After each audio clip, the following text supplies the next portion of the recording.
Hello guys, नमस्कार, good morning.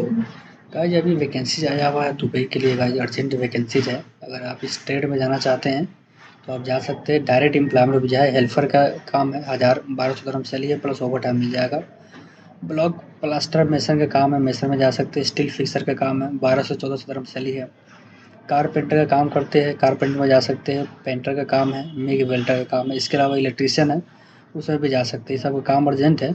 अगर हम जाना चाहते हैं इस नंबर से मुझे कॉन्टैक्ट कर सकते हैं। गाइस ये नंबर दिया हुआ है। Okay guys, thank you.